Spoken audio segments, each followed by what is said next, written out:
But இன்னைக்கு CM உடைய பேச்சு கிட்டத்தட்ட ஒரு ஒரு அரை மணி நேரத்துக்கு மேல பேசினாரு. ரொம்ப அப்படி எல்லாத்துக்கும் ரொம்ப பிடிச்சிருக்கு. ரொம்ப விக்ரஸா பேசியிருக்காரு, ரொம்ப எச்சரிச்சு பேசியிருக்காரு. பட் ஆனால் மாவட்ட செயலாளர்களுக்கு இந்த கூட்டம் ரொம்ப ஒரு பூஸ்டப்பா இருக்கு அப்படிங்கிற மாதிரி சொல்றாங்க. எலெக்ஷன் முடிகிறப்ப பார்ப்பேன், ரிசல்ட்டை வச்சு தான் நான் மந்திரி பதவின்னு முடிவு பண்ணியிருக்கேன். இந்த சீனியருங்கிற அடிப்படையில் உங்களுக்கு மந்திரி பதவியெல்லாம் கிடைக்காது. அதே மாதிரி நீ உள்குத்து வெளிக்குத்து பண்ற மாதிரி தெரிஞ்சதுனாலும் உங்களுக்கு மந்திரி பதவி கிடையாது. நீ எவ்வளோ பெரிய சீனியராக இருந்தாலும் நான் ஓப்பனாக சொல்கிறேன்.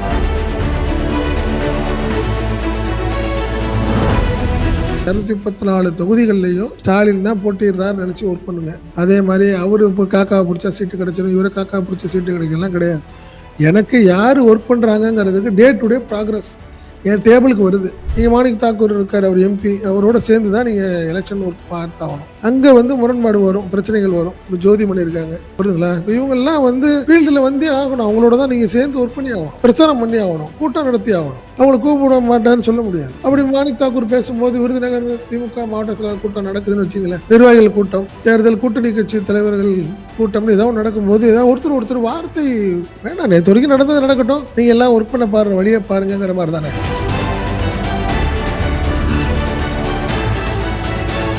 234 தொகுதியிலையும் கண்ணும் காதும் எனக்கு இருக்கு.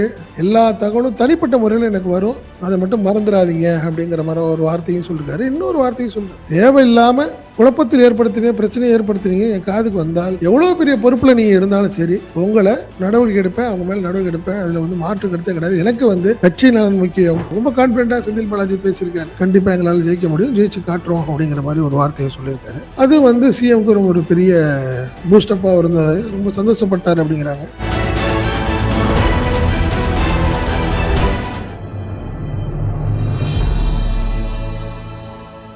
தமிழ் மீடியா நேயர்களுக்கு வணக்கம். இன்றைய நேர்காணலில் நம்முடைய எதிர்ப்பவர் தமிழ் நியூஸோட ஆசிரியர் மற்றும் பத்திரிகையாளர் திரு செந்தில் சார். சார் வணக்கம். வணக்கம் வணக்கம் சார். இன்றைய தினம் முதலமைச்சர் தலைமையில் நிர்வாகிகள் கூட்டம், மாவட்ட தலைவர்களோட கூட்டம் நடந்திருக்கு சென்னை அண்ணா அறிவாலயத்தில். தேர்தல் தேதி அறிவித்த பிறகு மறுநாள் இன்றைய தினம் மாண்பு முதலமைச்சர் தலைமையில் எல்லாரும் ஒரு சேர கூடி ஆலோசனையில் ஈடுபட்டிருக்கிறாங்க. என்ன ஆலோசனை செய்யப்பட்டது? தேர்தலுக்கு இன்னும் நாட்கள் நமக்கு வெகு தூரத்தில் இருக்கு, இன்னும் வேட்புமனு தான் நாட்கள் இருக்கலாமே அப்படின்னு நம்ம கடந்து போக முடியாது. அதில் உள்ள சிக்கல்கள்லாம் நீங்கள் நுணுக்கமாக நம்ம நேயர்களுக்கு ஆல்ரெடி நீங்கள் சொல்லியிருந்தீங்க. இப்போ முதலமைச்சர் கூட்டியிருக்காரு, என்னென்னலாம் டிஸ்கஸ் செய்யப்பட்டது? இல்லை, அதாவது தேர்தலுக்கு இனிமே மாவட்ட செயலர் கூட்டமுக்கான வாய்ப்பு மிக குறைவுன்னு வச்சுங்களேன். ரொம்ப எமர்ஜென்சினா தான் இனிமேல் மீட்டிங் மாவட்ட செயலர் கூட்டம்.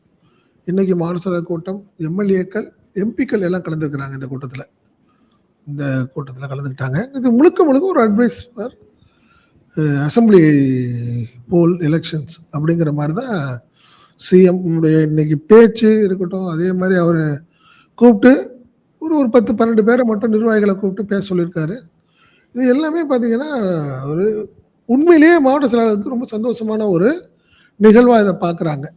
காரணம் என்ன அப்படின்னா, தேர்தல் இன்னும் ஒரு 10 நாளில் வேட்புமனு தாக்கல் ஆரம்பிக்க போகிற இந்த சூழ்நிலையில் இப்போ இந்த மீட்டிங் எதுக்காக மீட்டிங் அப்படின்னு பார்த்தீங்கன்னா, ஏன்னா எப்பயுமே பார்த்தீங்கன்னா மீட்டிங் வேட்பாளர்கள் யார் யார், நம்மளுடைய ஒர்க்கு எப்படி இருக்கும் அப்படின்னு சொல்கிறதுக்கான மாவட்ட செயலர் கூட்டமாக தான் இருக்கும்.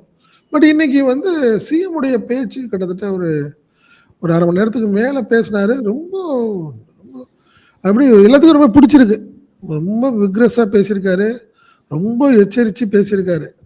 பட் ஆனால் மாவட்ட செயலாளர்களுக்கு இந்த கூட்டம் ரொம்ப ஒரு பூஸ்டப்பாக இருக்குது அப்படிங்கிற மாதிரி சொல்கிறாங்க. காரணம் என்ன அப்படின்னா, பாலிடிக்ஸ்க்கு வேலை இல்லை அப்படிங்கிறத ஒன்லைனில் சொல்லாமல் மறைமுகமாக எல்லாத்தையும் சொல்லியிருக்காரு.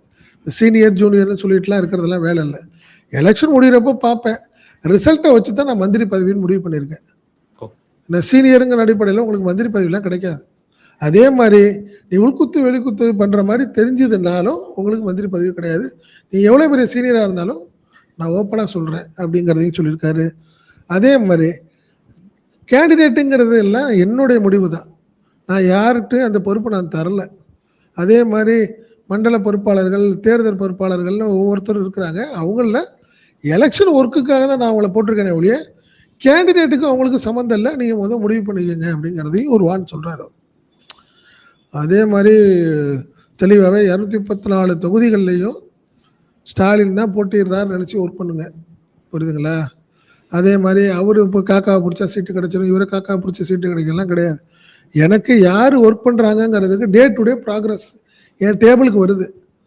அத வச்சு தான் நான் முடிவு பண்ண போறேன். அப்படிங்கிறத ரொம்ப ஸ்ட்ராங்காவும், ரொம்ப போல்டாவும் பேசியிருக்காரு சிஎம். அவரு நீண்ட நாளுக்கு பிறகு முதல்வருடைய இந்த பேச்சுங்கிறது வந்து ரொம்ப எங்களுக்கு ரொம்ப பிடிச்சிருந்துச்சு. ஒர்க் பண்றவங்களுக்கு ரொம்ப பிடிக்கும்ல எப்பயுமே.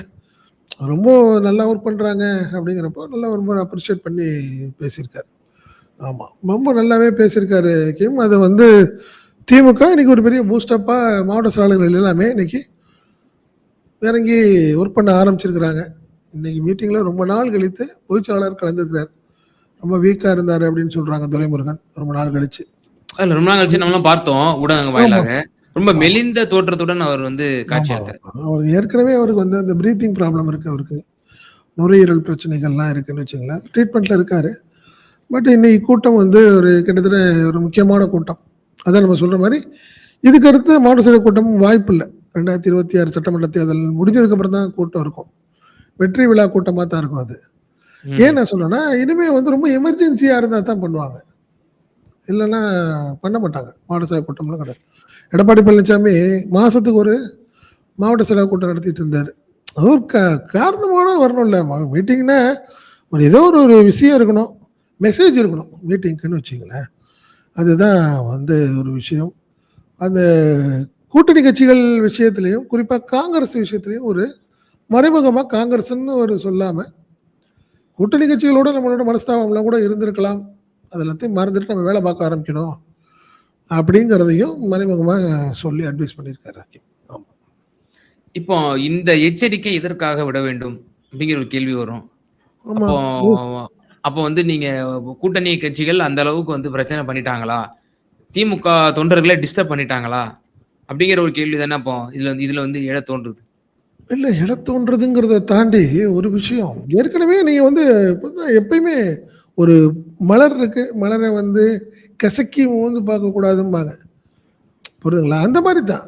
கூட்டணி காங்கிரஸ்ல உள்ள சில நிர்வாகிகளுடைய செய்த வேலை வந்து இந்த மாரி முடிஞ்சிருக்கு. இப்ப அப்படி முடிஞ்சிருக்கு. பட்டு பிரச்சனை பண்ணிற வேணான்னு சொல்லுவாரு. இப்ப விருதுநகர்ல நீங்க மாணிக் தாக்கூர் இருக்காரு. அவர் எம்பி. அவரோட சேர்ந்து தான் நீங்க எலக்ஷன் ஒர்க் பார்த்தாகணும். அங்க வந்து முரண்பாடு வரும். பிரச்சனைகள் வரும். இப்ப ஜோதிமணி இருக்காங்க. புரியுதுங்களா? இப்ப இவங்கலாம் வந்து ஃபீல்டுல வந்தே ஆகணும். அவங்களோட தான் நீங்க சேர்ந்து ஒர்க் பண்ணி ஆகணும். பிரச்சாரம் பண்ணி ஆகணும். கூட்டம் நடத்தி ஆகணும். அவங்கள கூப்பிட மாட்டாருன்னு சொல்ல முடியாது. அப்படி ம். மாணிக் தாக்கூர் பேசும்போது விருதுநகர் திமுக மாவட்ட செயலாளர் கூட்டம் நடக்குதுன்னு வச்சுங்களேன். நிர்வாகிகள் கூட்டம், தேர்தல் கூட்டணி கட்சி தலைவர்கள் கூட்டம்னு ஏதோ ஒண்ணு நடக்கும்போது, ஏதாவது ஒருத்தர் வார்த்தை வேண்டாம் நேத்து வரைக்கும் நடந்தது நடக்கட்டும். நீங்க எல்லாம் ஒர்க் பண்ண பாருங்க, வழிய பாருங்கங்கிற மாரி தானே. அததான் ஒரு அட்வைஸ் பண்றாரு அவர். அவர் என்ன அவர் சொன்ன விஷயங்கள் எல்லாம் தாண்டி நேத்து ஒரே ஒரு விஷயம் தான் ஒரு வார்த்தை அத நான் சொல்றேன். அடுத்த முறை அமைய உள்ள நமது ஆட்சியில் சீனியாரிட்டி என்பதெல்லாம் 2ஆம் பட்சம் தான். அமைச்சர் பதவி என்பது அதிக வெற்றி தருபவர்களுக்குத்தான் அப்படி என்பதை அழுத்தம் திருத்தமாக உங்களுக்கு சொல்லுகிறேன்ங்கிறார் ஒரு வார்த்தை சொல்றாரு. ஓ! சீனியரு நானு நீ ம். வந்து உன் ரீஜன்ல ஜெயிக்கிறத விட்டுட்டு இன்னைக்கும் நடந்துகிட்டு இருக்கு. ஒரு மாவட்ட செயலாளர்கள் இருப்பாங்க அவங்க. ம். ஒரு பெரிய சீனியரா இருப்பாரு. அந்த மாவட்டத்துல அவரும் இன்னும் 2 பேர் தான் ஜெயிப்பாங்க. தொகுதி ம். 8 தொகுதி இருக்கும், 10 தொகுதி இருக்கும். 10 தொகுதியெல்லாம் வேற கட்சி ஜெயிச்சுட்டு இருக்கும். அந்த மாரி இருக்கக்கூடாது. நம்ம வந்து நீ வந்து உனக்கு குடுத்த பொறுப்ப நீ வெற்றிய ஏற்படுத்திட்டு தான் இங்க வரணும். நீ காரணம் தேடாத அப்படிங்கிற ஒரு வார்த்தையும் சொல்றாரு. ஒரே ஒரு வார்த்தை திருப்பி இன்னொரு வார்த்தையும் சொல்றாரு. 234 தொகுதிகளிலும் எனக்கு கண்ணும் காதும் இருக்குன்னு ஒரு வார்த்தை சொல்றாரு. இந்த ஓ! ஸ்டாலினுக்கு 2 கண்ணு மட்டும் கிடையாது. 234 தொகுதியிலும் கண்ணும் காதும் எனக்கு இருக்கு. எல்லா தகவலும் தனிப்பட்ட முறையில எனக்கு வரும். அத மட்டும் மறந்துறாதீங்க அப்படிங்கிற மாரி ஒரு வார்த்தையும் சொல்லிருக்காரு. இன்னொரு வார்த்தையும் சொல்றாரு. தேவையில்லாம குழப்பத்தில் பிரச்சனையை ஏற்படுத்தினீங்க என் காதுக்கு வந்தால், எவ்வளோ பெரிய பொறுப்புல நீங்க இருந்தாலும் சரி, உங்கள நடவடிக்கை எடுப்பேன். அவங்க மேல நடவடிக்கை எடுப்பேன். அதுல வந்து மாற்று கருத்தே கிடையாது. எனக்கு வந்து கட்சி நலன் முக்கியம். தேர்தல் நடக்கப்போது, இந்த டைம்ல ஒரு குழப்பம்லாம் நினைக்காதீங்க. தேர்தல் நடந்தாலும் உங்க மேல நடவடிக்கை எடுப்பேன். அது வேற, இது வேறன்னு தெளிவா ஒரு வார்த்தை சொல்லியிருக்காருன்னு வச்சுக்கங்களேன். ரொம்ப ஒரு நல்லாவே அவருடைய பேச்சுங்கிறது நல்லா இருக்கு. இத கேட்டாங்கன்னா தொண்டர்களுக்குள்ள ஒரு சந்தோஷமா இருக்கும். ஏன்னா, சில இடத்துல பாலிடிக்ஸ் ஓடிட்டு இருக்கு. சில மாவட்டங்கள்ல சீனியர், ஜூனியர் ப்ராப்ளமா இருக்கும். ம். நீ எப்படி சீட்டு வாங்குறேன்னு பார்க்குறேன்னு சொல்லி மல்லு கட்டுறதெல்லாம் நடக்கும். அது அரசியல் கட்சியில நடக்கிற ஒரு விஷயம் தானே! இதுல வந்து அதனால சிஎம் உடைய இந்த பேச்சுங்கிறது ஒரு ஒரு எச்சரிக்கை தோய்ந்த பாணியில அவரு சொல்லியிருக்காரு. அது வந்து எல்லாத்துக்கும் ஒரு எச்சரிக்கையா தான் ஃபீல் பண்ணுவாங்க. அதுல ஒண்ணும் மாற்றம் இல்ல. பாலிடிக்ஸ் பண்ண வேணாம்னு நெனைக்கிறாங்க. ஒழுங்கா இருங்க அப்படின்னு சொல்லி அனுப்பியிருக்காரு. அதேபோல இன்னொரு எச்சரிக்கையும் விடுத்திருந்தாரு. தனிநபர் விமர்சனம் ஒரு காலம் செஞ்சிறக்கூடாது. நம்ம சாதனைகள மட்டும் நீங்க மேற்கோள் காட்டுங்க அப்படின்றாரு. ஆமா, ஆமா, ஆமா, ஆமா, ஆமா. இது வந்து ரொம்ப ஒரு முக்கியத்துவம் வாய்ந்த ஒரு எச்சரிக்கையா பார்க்கப்படுதா? ஏன்னா, கடந்த தேர்தல்கள்ல இதனால திமுக பெரிதும் பாதிப்புக்கு உள்ளாக்கியிருக்கு. ஏன்னா, திரு ஆ. ராசா அவர்கள் கொங்கு மண்டலத்தில போய் பேசிய விவகாரமா இருக்கட்டும். அதேபோல இன்னும் பல திண்டுக்கல் லியோனி அவர்கள் பேசிய விவகாரமா இருக்கட்டும். இதெல்லாம் வந்து ஈவன் பிரைம் மினிஸ்டரே அத சுட்டிக்காட்டி பேசினாரு. அந்த அளவுக்கு இன்னைக்கு அது ஒரு ஒரே ஒரு விஷயம் தான். இதுல வந்து தனிப்பட்ட விஷயம்லாம் கிடையாது. நீங்க வந்து பிரச்சாரம் நடக்கும். எதிர்க்கட்சி தலைவர் ஒருத்தர் ஒரு விமர்சனம் பண்ணியிருப்பாரு. அதுக்கு நீங்க பதில் சொல்லியே ஆகணும். அது பதில் சொல்லி பேசும்போது சில விஷயங்கள், வார்த்தைகள் மாறிடும். அதுதான் அடக்கம். இப்ப நீங்க வராரு, அண்ணாமலை வராரு. ஒருத்தர் வந்து விமர்சனம் பண்ணிட்டு போறாரு. எடப்பாடி பழனிசாமி காலையில வருவாரு. அவரு ஒரு வார்த்தைய சொல்லிட்டு போவாரு. அதான் அவங்க வந்து பதில் சொல்ல வேண்டிய கட்டாயத்துல அவங்க இருக்காங்க. அந்த இடத்துல ரொம்ப நிதானமா இருக்கணும். அவன் பேசிட்டு போறான், போயிட்டு போ. நம்மளுக்கான வேலை நெறையா இருக்கு. அத பார்ப்போம் அப்படிங்கிறத நம்ம வச்சுக்கணும். நீ பதில் சொல்லிட்டே இருந்தீங்கன்னா, இத எப்ப நம்ம அரசியல் பண்றது? இந்த லாவணி பாடுதல்னு சொல்லுவாங்க. அவங்க கேட்டதுக்கு நம்ம பதில், நம்ம பதிலுக்கு அவன் கேள்வி இப்படியே சொல்லிட்டு இருந்தா அதுல ஒண்ணும் சரியா இருக்காது. அப்படிங்கிற ஒரு விஷயம்.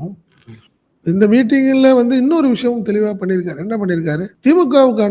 திமுக கூட்டணி கட்சிகளுக்கான வெற்றி வாய்ப்பு எப்படி இருக்குன்னு சொல்லுங்க அப்படின்னு மண்டல பொறுப்பாளர்கள், சில மாவட்ட செயலாளர்கள்லாம் கூப்பிட்டு பேச சொல்லியிருக்காரு. ம். அப்படி பேசும்போது, கொங்கு மண்டல வெற்றி எப்படி இருக்கு? செந்தில் பாலாஜி நீங்க சொல்லுங்க அப்படின்னு இருக்காரு. ஓகே.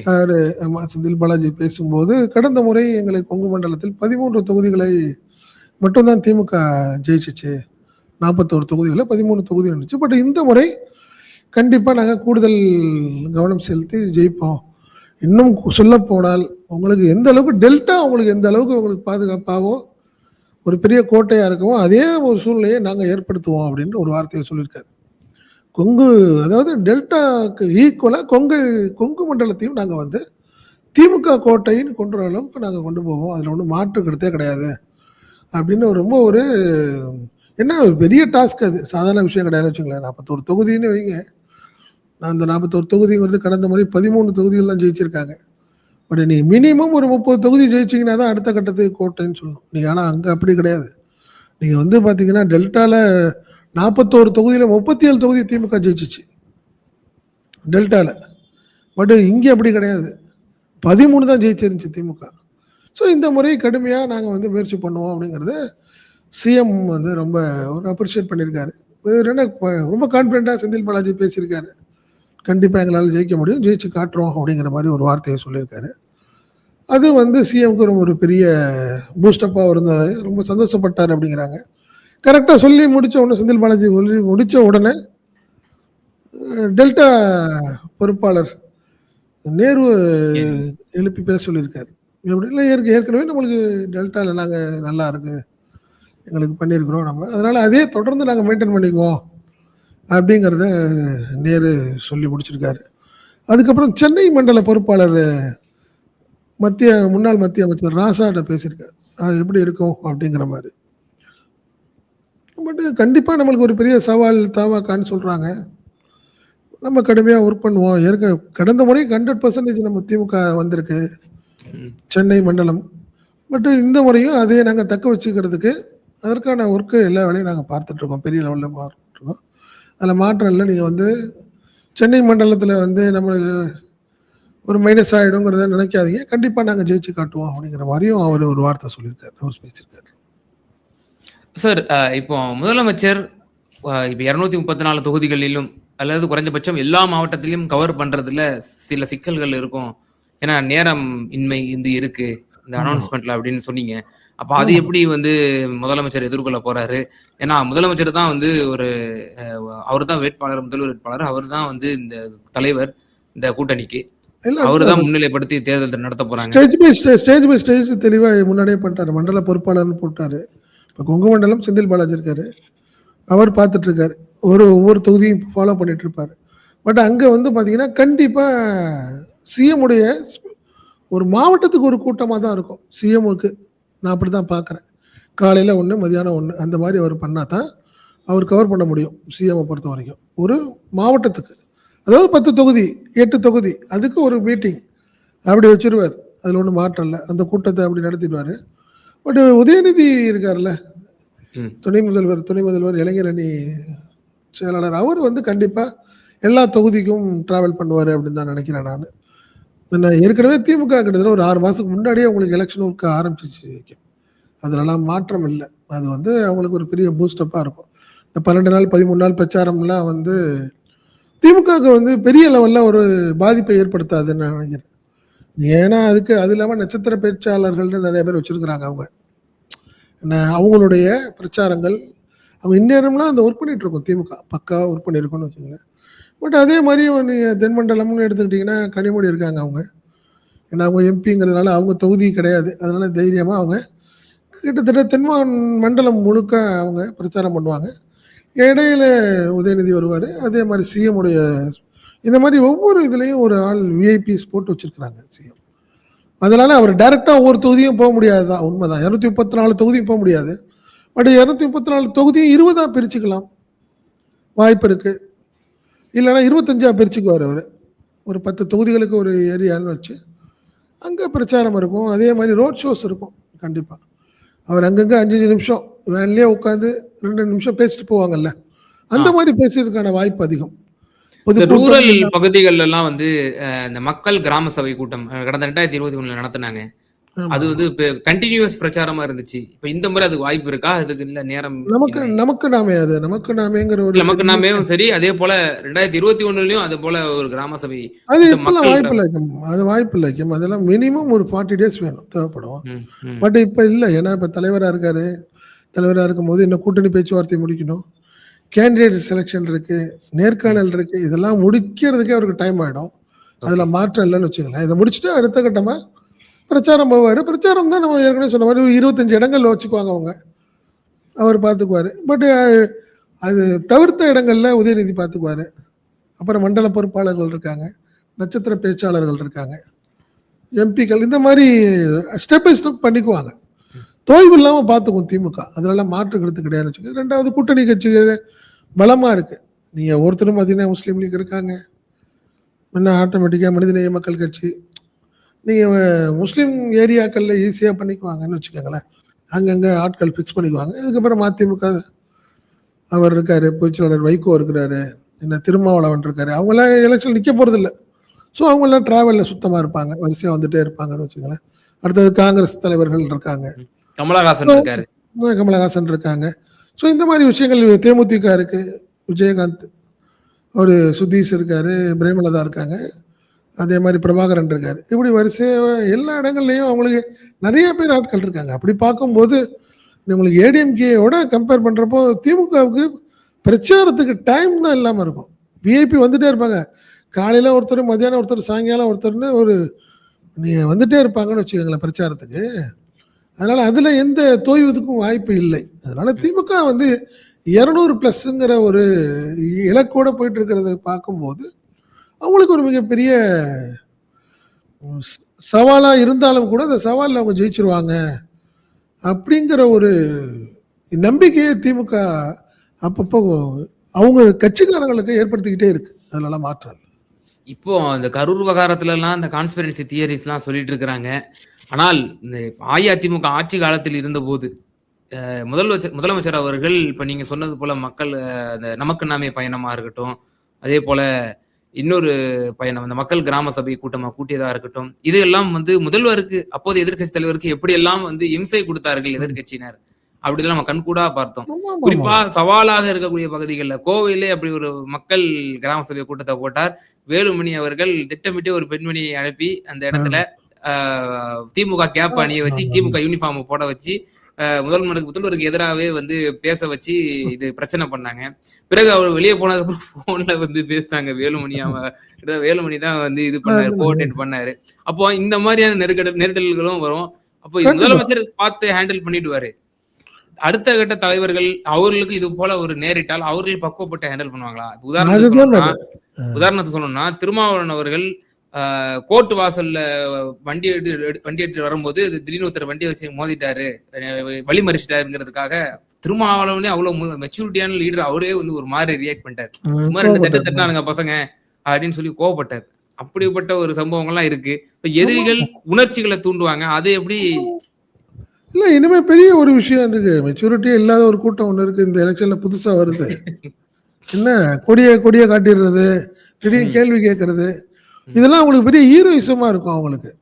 அந்த கூட்டத்துக்கு வந்து ஒரு ஹீரோயிசமா இருக்கும். ஏன்னா நீங்க ஒண்ணும் இல்லைங்க, தீமிதி திருவிழாங்க. ஒரு கோயில்ல கொடியை எடுத்துக்கிட்டு ஓடி போறாங்க. அங்க அந்த கோயில்ல உள்ள ஆட்கள், பெரிய ஆட்கள்லாம் கோவப்படுறாங்க. ஐயப்பன் கோயிலுக்கு போறப்ப கொடியோட போறான். சின்ன பிள்ளைத்தனமா இருக்குது. இதெல்லாம் வந்து நியாயம் இல்ல. நீங்க ஒரு தலைவர் வராரு, முதல்வர் பேச போறாரு, துணை முதல்வர் பேச போறாருன்னா, நீங்க இஷ்டம்னா போறீங்க. இல்லைன்னா அங்க போய் நின்னுக்கிட்டு அரசியல் பண்றது, விதண்டாவாதம் பண்றதுங்கிறது தேவையில்லாத விஷயம். பட் கண்டிப்பா இந்த டிவிகே டீம் இந்த ஏதாவது வேண்டாத வேலை பண்ணும். பட் அதில் கொஞ்சம் கவனமாக தான் இருக்கணும்னு வச்சுக்கங்களேன். பட் ஒரு வேளை அது வேற மாதிரி கைகலப்பில் போய் முடிஞ்சு போயிடும். அது வேற விஷயம். நீங்க இப்போ பார்த்தீங்கன்னா நாம் தமிழர் மீட்டிங்ல எல்லாம் இந்த டிவிகே டீம் வந்து உள்ள வருது. பட் விரட்டி இவங்க அடிக்கிறது, அது சாட்டை திருமுறை எல்லாம் வேற மாதிரி கோவப்படுறாப்புல ரொம்ப. அந்த மாதிரிலாம் நடக்குதுன்னு வச்சுங்களேன். பட் இதுல சமாளிச்சு தானே ஆகணும். இந்த ஒரு 25 நாள் 30 நாளுங்கிறது வேற வழி இல்லை. நீ அதெல்லாம் தாண்டி தான் பிரச்சாரம் இருக்கும். அதை தாண்டி தான் வரணும்னு வச்சுங்களேன். அதனால மாற்றம் இல்லை. பட்டு ஆரம்பத்திலேருந்து திமுக ஒரு ஸ்டெப் முன்னாடியே போயிட்டு இருக்கு. இன்னைக்கு மாவட்ட கூட்டம் முடிஞ்சதுக்கு அப்புறம் கூட பார்க்கும்போது இந்த அளவுக்கு எந்த மாவட்ட தலைவரும் எந்த கட்சிக்கும் பேசல. விவகாரமாக இதுல எச்சரிச்சாரு முதலமைச்சர் அப்படின்ற விஷயத்த சொன்னீங்க. கடந்த நாடாளுமன்ற தேர்தலில் முதலமைச்சர் எச்சரித்த போது உங்க மாவட்டத்துக்கு உட்பட்ட நாடாளுமன்ற தொகுதிகளில் வந்து கேண்டிடேட் தோல்வி அடைஞ்சாங்கன்னா மாவட்ட செயலாளர் பதவி பறிக்கப்படும் சொன்னாரு. இப்ப அது போல ஏதேனும் ஒரு எச்சரிக்கை இந்த மீட்டிங்ல கொடுக்கப்பட்டிருக்கா? சொல்லியிருக்காரு, தெளிவா சொல்லியிருக்காரு. உள்ளடி இருக்கக்கூடாது. நான் 234 தொகுதியிலையும் எனக்கு கண் இருக்கு, காது இருக்கு, என்ன நடக்குதுன்னு நான் பார்த்துட்டு இருக்கேன்னு சொல்றாரு. அதே மாதிரி இன்னொரு விஷயம் சொல்றாரு, நீ இதை வெற்றிங்கிறது தான் இதுல பதில் சொல்லணுமே ஒழிய நான் சீனியரு நான் ஜூனியருன்னு சொல்லிட்டு இருக்க முடியாது. எனக்கு யார் வெற்றி பெற்று தருவார்களோ அவங்க தான் எனக்கு வேணும் அப்படிங்கிறத தெளிவாக சொல்லிட்டாரு. 3வது, நீங்கள் மண்டல பொறுப்பாளர், முக்கியமான நிர்வாகிகள் நீங்கள் இருக்கலாம், முதன்மை செயலாளராக இருக்கலாம், பொதுச் செயலாளர், இந்த கணக்கெல்லாம் நீங்கள் இருக்கலாம். ஆனால் என்னை பொறுத்தவரை யார் கேண்டிடேட்டுங்கிறத நான் ஃபிக்ஸ் பண்ணியிருக்கேன். நீ அவங்கெல்லாம் யாரும் கிடையாது, நான் தான் நேரடியாக பார்க்குறேங்கிற ஒரு வார்த்தையை சொல்லிட்டார். நீங்கள் யாரையாவது காக்காவை பிடிச்சி வச்சுக்கிட்டு இவர் சீட்டு வாங்கி கொடுத்துருவார், அவர் சீட்டு வாங்கி கொடுத்துருவாருன்னு நினைக்காதீங்க. தெளிவாக சொல்லிட்டார் இதில். அதனால் ஸ்டெப் பை ஸ்டெப் தெளிவாக சொல்லிட்டார். மீட்டிங்கு ஓப்பனாக 1 to 1 ரொம்ப ஃப்ராங்காக பேசிட்டாரு, ஓப்பன் மைண்டடாக பேசிட்டார். எனக்கு வெற்றியும் தான் வேணும். இங்கே பாலிடிக்ஸ் பண்ணிட்டு இருக்கிறவங்களுக்கு வேலை கிடையாது. நீ பாலிடிக்ஸ் பண்ணிட்டு இருந்தீங்கன்னா நான் எலெக்ஷனுக்கு கூட பார்க்க மாட்டேன், தூக்கிடுவேன், பதவியிலேருந்து உன்னை தூக்கிடுவேன்லாம் ரொம்ப ஸ்ட்ராங்காகவே சொல்லியிருக்காரு. அவருக்கு பல தகவல்கள் நிறையா வந்திருக்குங்கிறது தான் இதில் உண்மையான விஷயம். நிறைய தகவல் நடக்குது. இவருக்கு சீட்டு தரக்கூடாதுங்கிறதுக்காக இவர் முயற்சி பண்ணுறது, அவரை காலி பண்ணிட்டு இன்னொருத்தர் ட்ரை பண்ணுறது, இப்படி மாதிரி விஷயங்கள் எல்லாம் ஒவ்வொரு மாவட்டங்கள்லையும் சில பேர் செஞ்சிட்டு இருக்காங்கங்கிறத சிஎம்முக்கு காதில் விழுவுது. அவர் தான் தெளிவாக முடிவு பண்ணுறாரு. என்ன முடிவு பண்ணுறாரு, யாருக்கு சீட்டு கொடுக்கணும்னு நான் முடிவு பண்ணுவேன். அதனால நீங்கள் அங்கே இருக்கிறவர் இங்கே இருக்கிறவர் தான் முடிவு பண்ணுவார், இவர் தான் ரெக்கமெண்ட் பண்ணுவார், நீங்கள் நினச்சிக்காத, அதெல்லாம் கிடையாது. யார் வேலை பார்ப்பா, யாரை போட்டால் யார் ஜெயிப்பான்னு எனக்கு தெரியும், நான் பார்த்துக்கிறேன், நீ அதை பற்றி கவலைப்படாதன்னு சொல்லிட்டார். அது கொஞ்சம் ஃப்ரீ ஆயிரும். இல்லைன்னா இவருக்கு எனக்கு ஒத்து வராதுங்க, கண்டிப்பாக இந்த ட்ரிப்பு எனக்கு சீட்டு கிடைக்காதுங்க அப்படின்னு ஒருத்தரப்படலாம். அதுக்கெல்லாம் இப்போ வேலை கிடையாதுங்கிறத சிஎம் தெளிவாக சொல்லிட்டார். நிச்சயமா சார். இன்றைய தினம் நடந்த திமுகவினுடைய மாவட்ட செயலாளர் கூட்டத்தில் முதலமைச்சர் அவர்கள் ஸ்ட்ரிக்டா பல வார்னிங்லையும் கொடுத்திருக்கிறாரு. அதே போல வெற்றியை இலக்காக வைத்து பல அறிவுரைகளையும் கூறியிருக்கிறார்கள் தன்னுடைய நிர்வாகிகளுக்கு. ஸோ தேர்தலும் நெருங்கி கொண்டிருக்கிறது. மூவிங் ஃபார்வர்ட் எப்படி திமுக தங்களுடைய பிரச்சாரத்தையும், தங்களுடைய களத்தையும் அமைக்கப் போகிறார்கள் என்பதை பொறுத்திருந்து பார்ப்போம். ரொம்ப நன்றி. உங்களோட நேரத்த பயன்படுத்தி. நன்றி. நன்றி.